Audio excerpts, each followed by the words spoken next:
আচ্ছা, লাস্ট ক্লাসে আমি ডিসকাস করেছিলাম কি ব্যালেন্স শিট এবং আমরা রিপোর্টসগুলো কীভাবে চেক করব। আশা করি তোমরা ভিডিওটা ভালো করে দেখেছো, কারণ ব্যালেন্স শিট চেক করতে না পারলে আমাদের আজকের যেটা topic payment and received voucher, এটা কিন্তু তোমরা কাজ করতে পারবে না, একটু হলেও প্রবলেম হবে।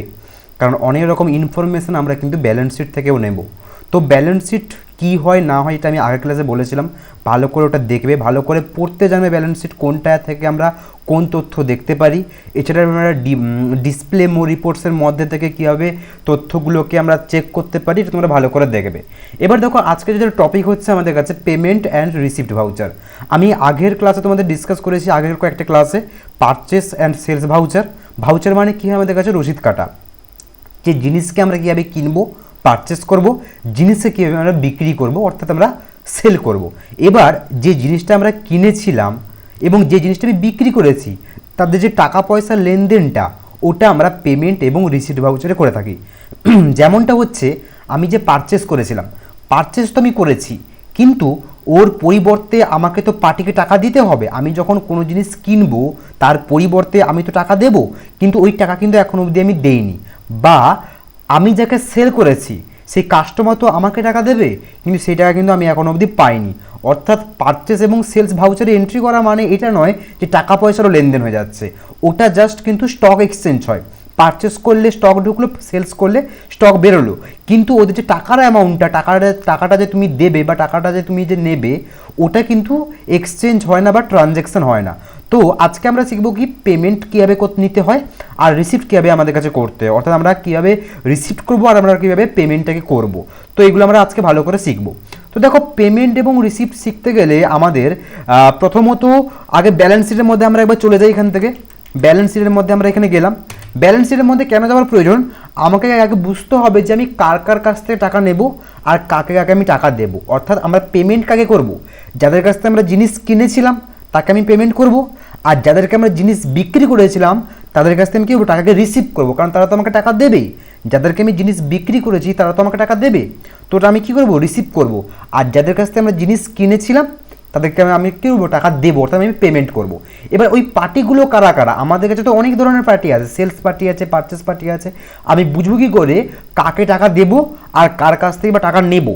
তার জন্য আমরা ব্যালেন্স শিটের মধ্যে আসলাম, অল্টের সঙ্গে এ ফোন করলে আমরা ডিটেলসে দেখতে পাই, আমাদের আগেরই বলেছিলাম করে নেবে। এবার দেখো, আসবো এখানে কোথায়, সানডে ক্রেডিটরের মধ্যে।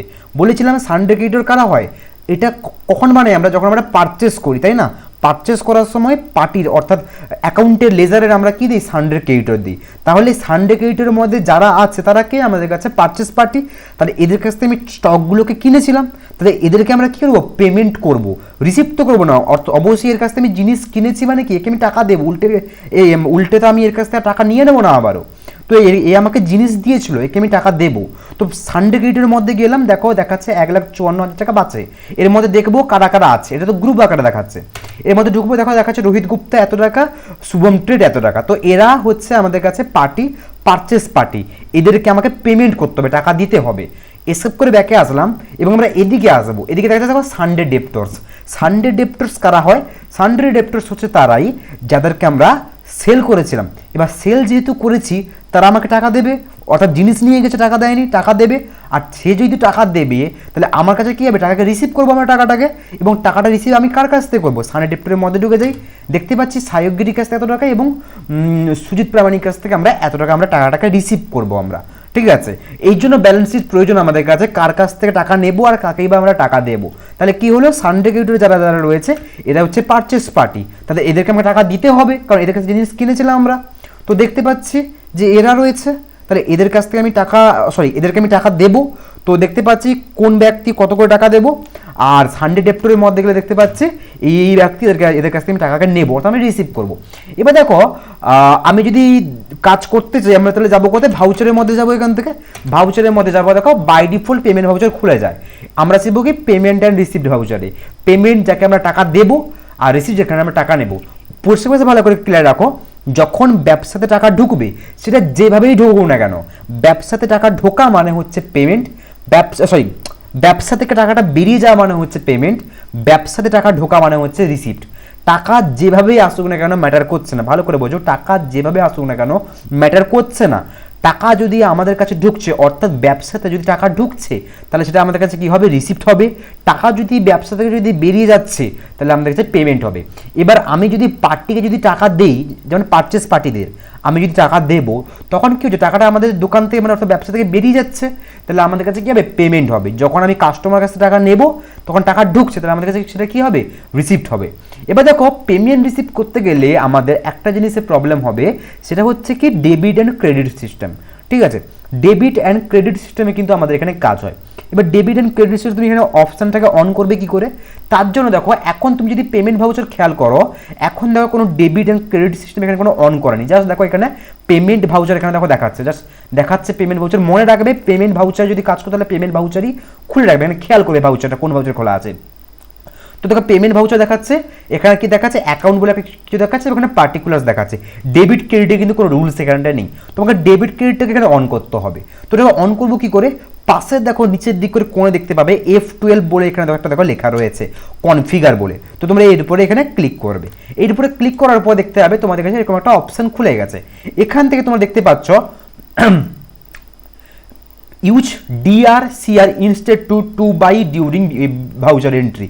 এই যে অপশানটা তুমি দেখতে পাচ্ছ, প্রথম অপশানটা এই যে ইউজ DRCR, এটাকে তোমরা ওয়াই প্রেস করে এন্টার মারো, দিলে এটা ইয়েস হয়ে যাবে। ঠিক আছে, বাকি আর এখানটায় দেখি কিছু যদি অন অফ করা থাকে, পেমেন্ট ভাউচার, রিসিট ভাউচার, এগুলো আমরা কিছু অন অফ করবো না। ঠিক আছে, আমরা দেখে নিই একবার এদিকে আর কিছু আছে নাকি অন অফ করার মতন। না, আমাদের বর্তমান আর কোনো অন অফ করার মতন কিছু নেই। তাহলে আমরা কি করলাম, এই ইউজ CR অ্যান্ড DR এই যে অপশান রয়েছিল, এটাকে আমরা ইয়েস করলাম। ঠিক আছে, আচ্ছা আমরা একবার দেখি এখান থেকে শো মোর ফিচার্সটাকে ইয়েস করে দেখি, এখান থেকে ব্যাকে দেখি, এখান থেকে প্রোভাইড সাপ্লায়ার রেফারেন্স নাম্বার, বিল ডেট নাম্বার এখানে নিতে বলছে। আচ্ছা ছাড়ো, আমরা কিছু দিলাম না, ওটাই জাস্ট অন থাকলো আমাদের কাছে, আর কিছু আমরা করছি না, পরবর্তীকালে জানা হয় দেখা যাবে এটা। তো থাকলো, ওটা আমরা ইয়েস করলাম, এন্টার অ্যাকসেপ্ট হয়নি তো। আচ্ছা দাঁড়া, কিছু সমস্যা হচ্ছে, ইয়েস বা কী সমস্যা। আচ্ছা এখান থেকে করি, এই যে preallocate bills for payment receipt journal vouchers, এটা আমরা এটা ইয়েস করি। ঠিক আছে, দেখি এটা হয় নাকি, আশা করি হয়ে যাবে। এখনও হচ্ছে না, ডেবিট অ্যান্ড ক্রেডিট সিস্টেমে কাজ। আচ্ছা একটা সমস্যা ছিল, এবার আমি বুঝতে পেরেছি, ভালো করে দেখো। আমি এটাকে স্কিপ করলাম না, অর্থাৎ মানে এটা আমি আর কাটবো না। ঠিক আছে, কারণ এই যে টপিকটা যেটা আমি খুঁজলাম, এটা আমি কাটলাম না, কারণ তোমরাও বুঝো যে কোথা থেকে কীভাবে অন করা হয়। ঠিক আছে, দেখো এটা কনফিগারের মধ্যে অপশান, আগে কনফিগারের মধ্যে অপশান দেওয়া ছিল, এখন আর কনফিগারের মধ্যে অপশান দেওয়া ছিল, এখন আর কনফিগারের মধ্যে অপশান দেওয়া নেই। আমি যে বললাম ক্রেডিট অ্যান্ড ডেবিট সিস্টেমটা, ওটা আমাদের কাছে দেখো এই যে চেঞ্জ মোড আছে না, দেখতে পাচ্ছ এখানে দেখো পাশে দেখো চেঞ্জ মোড বলে অপশান দেওয়া রয়েছে। এইখানটা তোমরা চেঞ্জ মোড থেকে সিঙ্গেল এন্ট্রি দিয়ে করে কী করে দেবে, ডাবল এন্ট্রি এখানে করে দেবে। ঠিক আছে, ডাবল এন্ট্রিতে এখানে ক্লিক করলে দেখো তোমাদের কাছে দেখা যাচ্ছে দেখো CR অ্যান্ড DR এখানে অপশান চলে এসেছে, ক্লিয়ার হয়েছে। তাহলে এই যে চেঞ্জ মোড অপশান ছিল, এখানে তোমরা চেঞ্জ মোডটাকে অন, মানে যদি তোমরা ডাবল এন্ট্রি করে দাও, তাহলে তোমরা CR অ্যান্ড DR অপশান পেয়ে যাবে। আর যদি তুমি সিঙ্গেল এন্ট্রি রাখো, তাহলে কিন্তু আর ওটা অপশান পাবে না। ঠিক আছে, আমি ধরো ডাবল এন্ট্রি এখানে রাখলাম। এবার দেখো CR অ্যান্ড DR, দেখো এখানে দেখো ডেবিট ক্রেডিট এখানে চলে আসছে। এবার দেখো ডেবিট ক্রেডিট বোঝার আগে তোমাকে ডেবিট ক্রেডিট হয় কি, কীভাবে কাজ করে, এটা তোমাকে আগে ভালো করে বুঝতে হবে। দেখো এক্সাম্পল আকারে দেখো, ডেবিট অ্যান্ড ক্রেডিট আমাদের কাছে কি হয়, যে অ্যাকাউন্টে টাকা বাড়ে সে অ্যাকাউন্ট হয় কি ক্রেডিট, যে অ্যাকাউন্টে টাকা কমে সেটা হয় কি আমাদের কাছে ডেবিট। যে অ্যাকাউন্টে টাকা বাড়ে সেটা হচ্ছে ক্রেডিট। ভুল হচ্ছে একটা জিনিস এখানটায়, এটা ভুল হচ্ছে, এখানটায় আমি ভুল লিখেছি। এটা হবে হচ্ছে আমাদের কাছে যে অ্যাকাউন্টে টাকা কমে সেটা হয় কি আমাদের কাছে ক্রেডিট, আর যে অ্যাকাউন্টে আমাদের কাছ থেকে টাকাটা বাড়ে সেটা আমাদের কাছে কি হয়, ডেবিট হয়। এইটুকু তোমরা এখানে ক্লিয়ার রাখবে। আমাদের ব্যাংকের রুলস কি, টাকা কমলে কি হয়, ডেবিট হয়, টাকা বাড়লে কি হয়, ক্রেডিট হয়।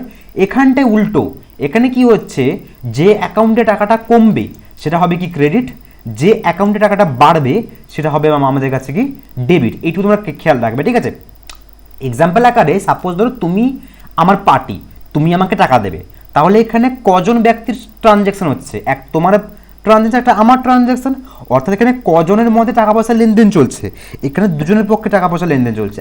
একটা হচ্ছে তুমি ব্যক্তি, একটা হচ্ছে আমি, অর্থাৎ ব্যবসায়ী ব্যক্তি। তুমি আমাকে টাকা দিচ্ছ, এবার কার কাছে টাকাটা কমছে, অবশ্যই তোমার কাছে টাকাটা কমছে, আর টাকাটা বাড়ছে কার কাছে, আমার কাছে টাকা বাড়ছে। তাহলে যার কাছে কমে সে হয় কি ক্রেডিট, যার কাছে বাড়ে সে হয় কি ডেবিট। এইটা তোমার খেয়াল রাখবে। এখানে অ্যাকাউন্ট বলতে ব্যক্তির কথা বলা হচ্ছে। এই যে লেজারগুলো, আমরা যে লেজার বানাচ্ছিলাম, আমরা বলেছিলাম ট্যালির মধ্যে লেজারকে আমরা অ্যাজ এ অ্যাকাউন্ট হিসাবে দেখি, ঠিক আছে? তো এইটুকু তোমরা এইটুকু জাস্ট খেয়াল রাখো। দেখো অ্যাকাউন্টিং টার্মের মধ্যে ডেবিট ক্রেডিটের রুলস অনেক বড় আছে, ঠিক আছে? আমি এত বড় তো যাচ্ছি না, আমি শর্টে তোমাদের বলে দিচ্ছি যে ডেবিট অ্যান্ড ক্রেডিট আমাদের কাছে কি হয়। ক্রেডিট আমরা করবো কখন, যে অ্যাকাউন্টে বা যে লেজার থেকে টাকাটা কমবে সেটা হবে কি ক্রেডিট, যে অ্যাকাউন্টে টাকাটা বাড়বে সেটা হবে আমাদের কাছে কি ডেবিট। এইটুকু তোমরা এখান থেকে জাস্ট ক্লিয়ার রাখো। এবার দেখো নিচের দিকে দেখি পারচেস পার্টি। এবার দেখো সাপোজ রাহুল গুপ্তা 20,000 টাকা পারচেস পার্টি, এরা রাহুল গুপ্তার কাছ থেকে আমি জিনিস কিনেছিলাম, তার 20,000 টাকা বাকি আছে। এটা এন্ট্রি কীভাবে হবে? এন্ট্রি হচ্ছে আমরা সাপোজ ধরো এখানটায়, এবার দেখো রাহুল গুপ্তার বাকি আছে 20,000 টাকা, এ পারচেস পার্টি মানে একে আমি টাকা দেবো, আমি টাকা নেব না, তাহলে আমাদের কাছে কী হবে, পেমেন্ট ভাউচার এন্ট্রি হবে। এবার দেখো রাহুল গুপ্তাকে যদি আমি টাকা দেই তাহলে টাকাটা কমছে কার কাছে, আমার কাছে কমছে, টাকাটা বাড়বে কার কাছে, রাহুল গুপ্তা, কারণ রাহুল গুপ্তা তো পাবে টাকা, আর কে দেবে, আমি দেব। তাহলে প্রথম ব্যাপারটা হচ্ছে কি টাকাটা তাহলে বাড়ছে কার কাছে, রাহুল গুপ্তার কাছে। তাহলে ডিআর, সরি ইংলিশ মোডটা অন করি, ডিআর, ডিআর আমাদের কাছে কি হবে, ডিআর হবে আমাদের কাছে রাহুল গুপ্তা, ঠিক আছে? ডিআর হলো রাহুল গুপ্তা অ্যান্ড সিআর কি হবে, সিআর হবে আমি, অর্থাৎ এখানে বিজনেস এখানটায় হবে আমাদের কাছে, ঠিক আছে? অর্থাৎ মানে আমি ট্রেডও তুমি এখান থেকে বলতে পারো, ঠিক আছে? যাই বলো না কেন, মানে আমি, আমার টাকাটা কমছে, ঠিক আছে? যেহেতু রাহুল গুপ্তের টাকাটা বাড়ছিল, এক্সাম্পল এখানে আমরা দেখি প্রিয়া দত্তকে আমাদের 50,000 টাকা দিতে হবে, আমি ধরো দেবো, তাহলে টাকাটা বাড়ছে কার কাছে, প্রিয়া দত্তের কাছে। তাহলে যখন টাকা বাড়ে সেটা আমাদের কাছে কি হয়, ডিআর হয়। তাহলে ডিআরে কে বসবে আমাদের কাছে, প্রিয়া দত্ত বসবে। আর সিআরে কে বসবে আমাদের কাছে, টাকাটা কমছে কার কাছে, আমার কাছে, তো আমি বসবো সিআরের মধ্যে, ঠিক আছে? একটু হয়তো মাথাতে গোলাচ্ছে, কিন্তু তোমরা এটা যখন ভালো করে প্র্যাকটিস করবে রেগুলার, ভালো করে মানে মুখস্থ হয়ে যাবে এটা ভালো করে, ঠিক আছে? জাস্ট এইটুকু খেয়াল রাখবে, এইটুকু মুখস্থ করে নেবে, যে অ্যাকাউন্টে টাকাটা কমে সে হয় ক্রেডিট, যে অ্যাকাউন্টে টাকাটা বাড়ে সেটা হয় আমাদের কাছে কি ডেবিট, ঠিক আছে? এক্সাম্পল আকারে এবার আমরা ট্যালির মধ্যে চলে যাই। আমরা দেখি ব্যালেন্স শিটের মধ্যে গেলাম, এখান থেকে আমরা দেখি অল্টের সঙ্গে ফোন করলাম, সানডে ক্রেডিটরের মধ্যে গেলাম, দেখি কাদের কাছে টাকা দেবো। তো সারা রোহিত গুপ্তাকে আমরা এত টাকা দেবো, শুভম টেটকে আমরা এত টাকা দেবো, ওটা আমরা পেমেন্ট করবো, ঠিক আছে? আর যদি আমরা দেখি সানডে ডেপ্টরের মধ্যে, সানডে ডেপ্টরের মধ্যে মানে জানেন টাকাটা নেবো, আমি রিসিভ করবো, পাবো, এদেরকে আমি বিক্রি করেছিলাম, সাহেবদেরকে আমি এত টাকা বিক্রি করেছিলাম এবং সুজিতকে আমরা এত টাকা বিক্রি করেছিলাম, এখন যদি টাকা পাইনি, তো ফার্স্টে আমি টাকাটাকে রিসিভ করে নিই এই টাকাগুলোকে, ঠিক আছে? সায়ক এবং সুজিত, মনে রাখলাম নামটা, গেলাম আমরা ভাউচারের মধ্যে। তো কী করবো আমরা এখানে রিসিভ করবো, তাহলে আমরা এখানে রিসিভ ভাউচার অন করবো। দেখো এখানে দেওয়া রয়েছে F6, F6-এর উপর তোমরা এখানে ক্লিক করবে, ক্লিক করার পর দেখো রিসিভ ভাউচার এখানে খুলে গেল, দেখতে পাচ্ছ লেখা চলে এসেছে রিসিভ ভাউচার, ঠিক আছে? এবার এখানে বলছে মানে একটা রেফারেন্স নাম্বার বা একটা ইনভয়েস নাম্বার দিতে বলছে, কোনোটা ইনভয়েস নাম্বার এখানে দিলাম, ডেট জানো, ডেট আমাদের চেঞ্জ হয় না এখানে, তো ডেট এটাই থাকলো, এন্টার করে নিচে আসবে। এবার দেখো বলছে সিআর, সিআর মানে বোঝো, সিআর মানে কি হয়, টাকাটা কমছে কার কাছে। দেখো সাপোজ সায়ক ছিল আর সুজিত ছিল, সায়ক ধরো আমাকে টাকা দেবে, সায়কের কাছ থেকে আমি টাকা নেব, দেখো রিসিভ মানে কি টাকাটা নিচ্ছি নিশ্চয়ই আমি, কে দেবে, সায়ক দেবে। তাহলে সায়ক যদি আমাকে টাকা দেয়, এখানে কটা ব্যক্তির মধ্যে ট্রানজ্যাকশন হচ্ছে, দুটো ব্যক্তির মধ্যে, একটা সায়ক একটা আমি, টাকাটা কমছে কার কাছে, সায়কের কাছে, কারণ সায়ক যদি আমাদের টাকা দেয় তাহলে টাকাটা কমবে কার কাছে, অবশ্যই সায়কের কাছে, তাহলে ক্রেডিট কী হবে, সায়ক হবে। ক্লিয়ার হয়েছে? আমি বলেছিলাম যার কাছে টাকা কমে সে হয় ক্রেডিট, যার কাছে টাকা বাড়ে সে হয় ডেবিট। সায়ক যদি আমাকে টাকা দেয় তাহলে টাকাটা কমছে কার কাছে, সায়কের কাছে, তাহলে সিআরে কে পড়বে, সায়ক পড়বে এখানটায়, দিলাম এখান থেকে, এবং এগুলো কিছু চাইছে এখানে এন্টারনে করে যাবে, ঠিক আছে? করে যাওয়ার পরে এখানে দেখো একটা, দেখো এখানে অ্যামাউন্ট দেখাচ্ছে, এখানটায় দেখো, আচ্ছা এখানটায় অ্যামাউন্ট পুরোপুরি দাঁড়াও, এখানটায় অ্যামাউন্টের অপশান দিচ্ছে না, এখানে অ্যামাউন্ট বসানোর জন্য এখানে use CR and DR during twin by reference number, এখান থেকে নেটিভ ব্যালেন্স। আচ্ছা ছাড়ো, এখান থেকে এই অ্যামাউন্টটা এখানটায় তো অ্যামাউন্টটা দেওয়ার কথা, এখানে অ্যামাউন্টটা বসাতে দিচ্ছে না, কারণ কি? আচ্ছা ছাড়ো, নিচের দিকে আসলাম এখানে, এবার দেখো বলছে, দেখো এখানে দেখো ডিআর বলছে এখানে, ঠিক আছে? যে ডিআর মানে কি হচ্ছে, আমাদের কাছে টাকাটা বাড়বে কে গেছে, আমার কাছে বাড়বে, তাহলে এখানে ক্যাশ দেবো, ক্যাশ, ঠিক আছে? টাকাটা আমার কাছে দেখো ঢুকে গেছে এখানে, এন্টার অ্যাকসেপ্ট করে নিলাম, ঠিক আছে? আমি আবার এখানে একটা ইনভয়েস নাম্বার দিলাম, ডেট বলছে, ডেট আমরা এখান থেকে কোনোটা পুট করলাম, এন্টার। সিআর আমি ধরো আবার সুজিতের কাছে টাকা নেব, তাহলে কমছে কার কাছে? সুজিতের কাছে। তো সুজিত প্রামাণিক আমরা এখানে দিলাম ডেট এখান থেকে, মানে তার নামটা এখানে দিলাম ক্রেডিটের মধ্যে, অবশ্যই যেটা তো সিআরের মধ্যে বেরোবে এখান থেকে, দিলাম এখান থেকে। অ্যামাউন্ট এখানে দেখাচ্ছে চলে এসে এই অ্যামাউন্টটা আমাদের কাছে ডিআর, টাকাটা বাড়বে কার কাছে? আমার কাছে বাড়বে। তো আমি মানে কি হচ্ছে ক্যাশ, কারণ আমাদের টাকাটা ব্যবসায়ী, তো ক্যাশ আমাদের কাছে, ক্যাশ হলো অ্যাকসেপ্ট হয়ে গেছে। এবার দেখো আমি ব্যাকে আসলাম, ব্যালেন্স শিটে গেলাম, অল্ট প্লাস F1। দেখো তুমি যদি একটু খেয়াল করো, আমাদের কাছে সানডে ডেপ্টের মধ্যে দেখো এখন দেখো সুজিত প্রামাণিক এই টাকাটা এখনো বাকি আছে, ঠিক আছে। এবং দেখো আমাদের ক্যাশে দেখো টাকা দেখো ঢুকে গেছে, দেখতে পাচ্ছ দেখো ক্যাশে দেখো আমাদের কাছে টাকাটা ঢুকে গেছে, দেখো ক্যাশ ইন হ্যান্ড এসছে। এর ভিতরে তুমি যদি চেক করতে চাও, এর ভিতরে তুমি ঢুকে যাও, ঢুকে যাওয়ার পরে দেখো দেখাচ্ছ তোমার ট্রানজ্যাকশনটা, সায়কগিরির কাছ থেকে তুমি এত টাকা নিয়েছিলে, সুজিতের কাছ থেকে তুমি এত টাকা নিয়েছো, ঠিক আছে। এবার দেখো ক্যাশে আমাদের 16,000 এত টাকা আছে, তাহলে এবার আমরা কিন্তু পেমেন্ট করতে পারবো, ঠিক আছে। আমি পেমেন্ট কাকে করবো দেখি, এখানে পেমেন্ট করবো আমরা এখানে রোহিতকে এবং শুভম ট্রেডকে আমরা এখানে পেমেন্ট করবো, ঠিক আছে। তো আমরা চলে যাবো ভাউচারের মধ্যে এখান থেকে। আচ্ছা আমি এখানে একটা কাজ করি, এখান থেকে প্রোভাইড সাপ্লাই ইনভয়েস নাম্বার এগুলো আমরা এখান থেকে নো করে দিই, ঠিক আছে। আর এখানে ছাড়ো এখান থেকে আর আমি কিছু না অন অফ করলাম এখানে। এবার দেখো এখানে দেখো কী বলছে, আচ্ছা এবার আমরা পেমেন্ট করবো, তাই আমরা পেমেন্টের জন্য যাবো কোথায়? এখানটায় F5 এর মধ্যে পেমেন্ট গেলাম। এবার দেখো বলছে দেখো ডিআর মানে কি হয়? টাকাটা যার কাছে বাড়ি, ঠিক আছে। এবার দেখো আমি যদি পেমেন্ট করি তাহলে টাকাটা বাড়বে কার কাছে? যাকে পেমেন্ট করবো তার কাছে, যেমন দেখো শুভম ট্রেডার্স যদি আমি বলি, তো এর কাছে তো আমাদের টাকা বাড়বে, বা ধরো রোহিত গুপ্তা, এর কাছে নিশ্চয়ই আমাদের টাকাটা বাড়বে, কারণ একে যদি আমি পেমেন্ট করবো তাহলে আমি ধরো শুভম ট্রেডকে ধরো পেমেন্ট করবো, তো এখানে শুভম ট্রেডকে তাহলে ডিআরএ ফেললাম, কারণ টাকাটা তো এর কাছে বাড়ছে, দিলাম এখান থেকে। এগুলো কিছু বলছে এন্টার করে যাবে এখান থেকে, ঠিক আছে। দেখাচ্ছে কত অ্যামাউন্টে টাকাটা বাড়ছে এখান থেকে দেখাচ্ছে। আচ্ছা এখান থেকে সিআর বলছে টাকাটা কমবে কার কাছে? কমবে আমার কাছ থেকে ক্যাশ মারলাম এখান থেকে, ক্যাশ মারার পর এখান থেকে এন্টার করে অ্যাকসেপ্ট, নেগেটিভ ব্যালেন্স দেখাচ্ছে, কারণ দেখো একই টাকা হচ্ছে কত টাকা? এর 62,000 টাকা, কিন্তু আমাদের ছিল কত? 16,000 টাকা, তাই না? কিন্তু আমরা পেমেন্ট করছি কত টাকা? আমরা 62,000 টাকা পেমেন্ট করছি, ওই জন্য এখন নেগেটিভ ব্যালেন্স, অর্থাৎ টাকাটা নিয়ে দেখো -46 দেখাচ্ছে, তো নেগেটিভ ব্যালেন্স দেখাচ্ছে। অর্থাৎ আমাদের কাছে কী হয়, আমাদের ক্যাশে যত টাকা আছে তত টাকায় কিন্তু আমরা পেমেন্ট করতে পারি, ঠিক আছে। এটা তোমরা খেয়াল রাখবে। এখানে একটু প্রবলেম হচ্ছে কি, আমি বুঝতে পারছি না কেন, কারণ আমি আগে দেখিনি, এখানটায় এই অ্যামাউন্ট পুট করার অপশান এখানে দিচ্ছে না, ঠিক আছে। এখানটায় অ্যামাউন্ট পুট করার একটা অপশান দেয়, এখানে মনে হয় হয়তো অ্যামাউন্ট পুট করার হয়তো অপশান দেবে এখানটায়। আমি ধরো করলাম 10,000 টাকা এখানে পেমেন্ট করবো, ঠিক আছে। আচ্ছা এখান থেকে অপশানে দিচ্ছে, ঠিক আছে। এবার আমরা এখানে কী করবো, আমরা ধরো ক্যাশ করলাম এখান থেকে কত টাকা? 10,000 টাকা এখানে দেখো আমি ক্যাশ দিলাম, ঠিক আছে। যেমন দেখো তার বাকি ছিল কত টাকা, আমি এটা এক্সেপ্ট করে এবার ব্যাকে ভালো করে দেখাচ্ছে, দেখো ভাউচারের মধ্যে গেলে পেমেন্ট করব, আমি কাকে পেমেন্ট করব? রোহিত গুপ্তাকে পেমেন্ট করব, ঠিক আছে। রোহিত গুপ্তার কাছে এখানে গেলাম, এন্টার এখানে বলছে।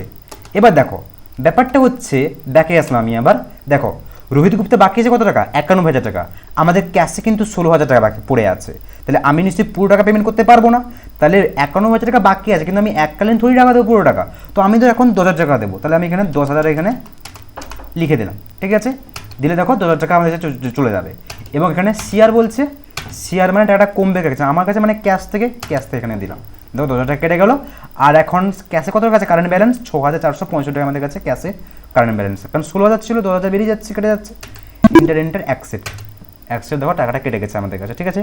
এবার তুমি যদি ব্যালেন্স শিট এখানে এসে চেক করো, ব্যালেন্স শিটে গেলাম, অল্টের সঙ্গে F1 মারলাম, দেখো ক্যাশে কত দেখা যাচ্ছে? 6,000 টাকা। কেন? তুমি এর ভিতরে ঢুকে যাওয়ার পর দেখো তুমি এখানে দেখতে পাচ্ছ যে সায়কগিরির কাছ থেকে আমরা রিসিভ করেছিলাম এত টাকা, সুজিতের কাছ থেকে আমরা রিসিভ করেছি এত টাকা, পেমেন্ট করেছি এত টাকা, তাহলে আমাদের হচ্ছে ক্লোজিং ব্যালেন্স পড়ে আছে এত টাকা এখানে, ঠিক আছে। এবং যদি আমরা চেক করি, দেখো এখানটায় আর মাত্র সুজিত প্রামাণিকের টাকা পড়ে আছে, বাকি আছে, মানে টাকাটা আমি রিসিভ করবো। এবং যদি আমি সানডে ক্রেডিটের মধ্যে দেখি, সানডে ক্রেডিটের মধ্যে 81 দেখাচ্ছে, 95 ছিল কত একটা ছিল, 81 দেখাচ্ছে আমাদের কাছে, 91 ছিল, 81 দেখাচ্ছে, কারণ আমরা 10,000 টাকা পেমেন্ট করে দিয়েছি অলরেডি, ঠিক আছে। যেমন দেখো শুভম ট্রেড 62,000 টাকা বাকি আছে, আমি এই তো 5,000 টাকা পেমেন্ট করে দেবো। কেন 5,000 বলছি? কারণ আমাদের ক্যাশে পড়ে আছে 6,000 টাকা, তো এর থেকে বেশি আমি পেমেন্ট করতে পারবো না। তো আমি গেলাম সাপোজ ধরো ভাউচারের মধ্যে, এখানে গেলাম এবং আমাদের বলছি কি ডেবিট, দেখো পেমেন্ট ভাউচার খোলা আছে এখানে এখন অবধি, ডেবিট মানে টাকাটা বাড়বে কার কাছে? টাকাটা বাড়বে শুভম ট্রেডের কাছে, কারণ টাকা টাকাটাই দেবো, তো কত টাকা বাড়বে এখানে, ঠিক আছে। আমি এখানে অ্যামাউন্ট মারি, টাকা আমি দেবো সাপোজ ধরো 5,000 টাকা এখানে পেমেন্ট করলাম, এন্টার, ঠিক আছে। সিআর মানে টাকাটা কমবে কার কাছে? আমার কাছে কমবে, তো এখানে ক্যাশ, আমি আমার ক্যাশ দিয়ে দেবো, এন্টার।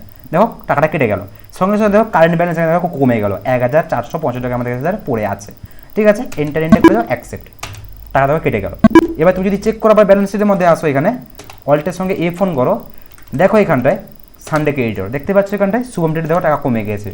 ঠিক আছে, এবার তুমি এই শুভম ট্রেডের মানে এর মধ্যে ঢুকে দেখো, লেজারের মধ্যে দেখতে হবে, দেখো পারচেস করেছিল এত টাকার, পেমেন্ট করে দিয়েছে এত টাকার, তাহলে এত টাকা এখানে পড়ে আছে। বাকি তুমি তোমার ক্যাশে লেজার এখানে চেক করতে পারো, ক্যাশের মধ্যে ঢুকে যাবে ক্যাশ ইন হ্যান্ড, এখানে ঢুকে দেখো ক্যাশের পুরো হিস্ট্রি তুমি এখানে চেক করতে পারছো, যে কোথা থেকে টাকা ঢুকেছে, কোথা থেকে টাকা বেরিয়েছে না বেরিয়েছে, পুরো হিস্ট্রি তুমি এখানে চেক করতে পারছো। ঠিক আছে, আজকের জন্য এতটুকুই পেমেন্ট অ্যান্ড রিসিভ ভাউচারটা। এটার সম্পর্কে আমি আর একটু ভালো করে ডিটেলসে আলোচনা করব।